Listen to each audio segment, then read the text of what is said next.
Ketika Rasulullah Mi'raj ke Sidratul Muntaha, apakah beliau bertemu dengan Allah secara langsung? Jawabannya iya. Makanya di antara dalil yang menunjukkan Allah di atas adalah Isra Mi'raj. Ya, kalau seandainya Allah tidak di atas, maka Nabi ngapain ke atas? Ya, Nabi SAW ke atas ketemu dengan Allah, sampai-sampai sebagian sahabat menyangka Nabi melihat Allah. Berarti Nabi sudah dekat sekali dengan zat Allah. Makanya Nabi ditanya, hal ra'aita rabbak? Apakah kau melihat Rabbmu? Kenapa pertanyaan timbul? Karena memang Nabi sudah terlalu dekat dengan siapa? Allah. Hal ra'aita rabbak? Dalam hadis yang saya melihat Allah, kata Nabi Muhammad SAW, nurun anna arahu, ada cahaya yang menghalangi. Bagaimana saya bisa melihat Allah Subhanahu wa taala? Makanya di antara dalil yang paling kuat yang diyakini oleh masyarakat kita seluruhnya, antum lihat pengajian-pengajian kalau acara Isra Mi'raj. Nabi ketemu Allah, kemana? Ke atas. Sudah dekat. Semua dai-dai seperti itu mengatakan demikian. Karena memang fitrahnya Allah di atas, orang sudah tahu semuanya. Ya, kalau bilang Allah di mana-mana, ngapain ke atas? Ya. Ke kanan, ke kiri, kemana-mana ada. Makanya di antara konsekuensi dari mengingkari Allah di atas berarti mengingkari mukjizat Isra Mi'raj. Ya. Karena di antara mukjizat yang paling terkenal dari Nabi adalah Mi'rajnya Nabi, naik ke atas bertemu dengan Allah untuk menerima perintah. Makanya malaikat Jibril enggak ikut Nabi waktu itu. Waktu Nabi turun dari langit Sidratul Muntaha, turun ke bawah ketemu Nabi Musa. Nabi Musa tanya, bagaimana? Nabi Musa aja enggak tahu pembicaraan antara Nabi dengan Allah Subhanahu wa taala. Kata Nabi, disyariatkan 50 salat sehari semalam, 50 waktu. Kata Nabi Musa, umatmu enggak kuat. Saya sudah mencoba umatku, minta keringanan. Kata Nabi, saya pun naik lagi ke atas. Ketemu siapa? Kata Allah. Kata Nabi, antara saya dengan Allah, ya. Sebentar, saya ingin sebutkan lafalnya. Jadi disebut dalam riwayat, ya, Nabi setelah turun dari Allah Subhanahu wa taala, ya, Allah mewajibkan salat 50 waktu. Maka Nabi Musa berkata, raji' rabbak, ya. Kembalilah kepada Rabbmu, minta keringanan. Fa inna ummataka la tutiku dzalik. Sungguh umatmu tidak mampu. Aku pun kembali kepada Allah, ya. Dan Allah menghilangkan setengahnya. Jadi berapa? 25. Kemudian setelah diturunkan jadi 25, lapor lagi kepada Nabi Musa. Nabi Musa berkata, ya, farji' ila rabbik, kembalilah kepada Rabbmu, ya. Irji' ila rabbik fa inna ummataka la tutiku dzalik. Sungguhnya umatmu tidak mampu. Akhirnya terus Nabi minta dikurangi, akhirnya jadi 5. Ya. Kemudian tatkala turun 5, Nabi Musa bilang lagi, minta keringanan lagi. Kata Nabi SAW, istahyaitu min rabbi. Saya malu sama Rabbku. Alhamdulillah ketemu Nabi Musa.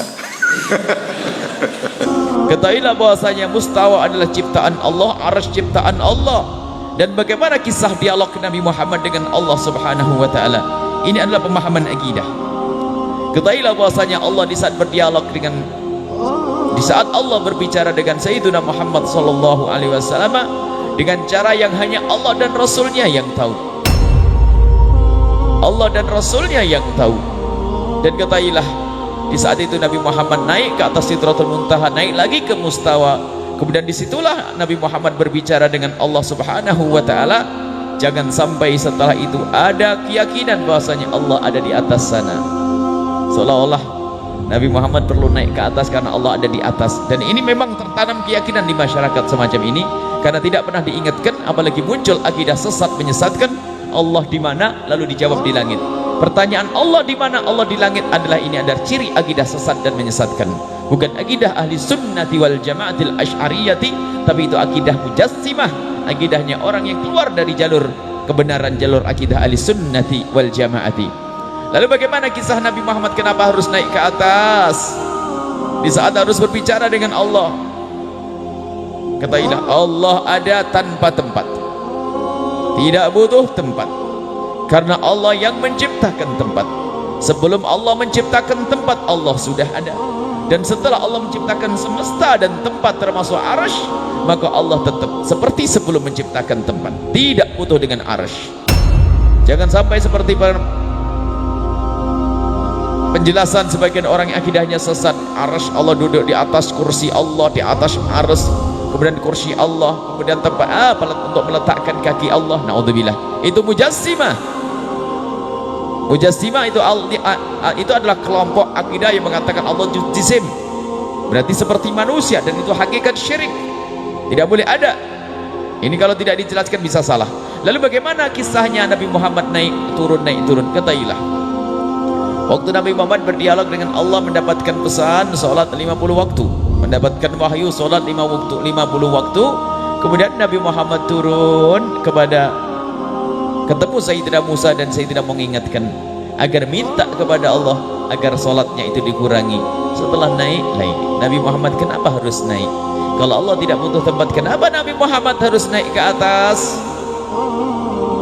Dan kenapa harus naik ke atas? Katailah bahwasanya tempat tersebut adalah mustawa Sidratul Muntaha, dan mustawa adalah tempat istimewa yang telah Allah siapkan untuk Sayyidina Muhammad sallallahu alaihi wasallam. Sampai dalam satu riwayat, malaikat Jibril pun tidak mampu untuk menembus itu. Sampai malaikat Jibril pernah berkata, kalau aku tembus aku hangus, akan tapi jika engkau wahai Muhammad, engkau akan lulus. Jadi Nabi Muhammad SAW bisa melewati, karena itu tempat hanya disiapkan oleh Allah untuk Rasulullah. Dan di tempat mulia itulah Nabi Muhammad berbicara dengan Allah, berdialog dengan Allah Subhanahu wa ta'ala. Dengan cara apa? Hanya Allah yang tahu, dan hanya Nabi Muhammad yang tahu, yang merasakan itu semuanya. Bukan berarti itu tempatnya Allah. Masih ingat kisah Sayyidina Musa alaihissalam? Ini perbandingan. Waktu Sayyidina Musa berada di Bukit Tur Sina, wa kallamallahu Musa taklima. Allah mengajak juga berdialog, berbicara dengan Musa waktu Sayyidina Musa berada di Bukit Tur Sina. Yang harus kita yakini bahwasanya Bukit Tur Sina bukan tempatnya Allah, tapi Bukit Tur Sina adalah tempatnya Sayyidina Musa. Jadi Sayyidina Musa kakinya berpijak kepada Bukit Tur Sina, dan di saat Sayyidina Musa meminjakkan kaki di Bukit Tur Sina, saat itulah Sayyidina Musa berbicara dengan Allah. Jadi Bukit Tur Sina adalah tempatnya Nabi Musa dan bukan tempatnya Allah, karena Allah tidak butuh tempat. Seperti halnya mustawa adalah tempat berbijaknya Sayyidina Muhammad, bukan tempatnya Allah. Allah tidak butuh tempat. Lalu kenapa Sayyidina Muhammad harus naik ke mustawa? Karena itu tempat mulia. Seperti halnya di saat-saat tertentu kalau kita ingin menghadap kepada Allah, kita perlu ke masjid, ataupun kita ke Masjidil Haram. Itu bukan karena Allah ada di dalam masjid, dan bukan karena Allah ada di dalam Ka'bah sana, bukan, akan tapi karena itu tempat yang telah Allah persiapkan di bumi sebagai tempat mulia untuk memohon kepada Allah Subhanahu wa ta'ala. Maka pun demikian, mustawa adalah telah Allah siapkan sebagai tempat mulia untuk Nabi Muhammad memohon kepada Allah. Nabi menganggap permintaan ini adalah permintaan yang luar biasa, maka Nabi tidak meminta kepada Allah di asal tempat. Padahal Sayyidina Muhammad bisa saja di hadapan Sayyidina Musa kemudian menengadahkan tangan memohon kepada Allah, ya Allah kurangilah sholat. Tapi Nabi Muhammad menganggap ini adalah tempat.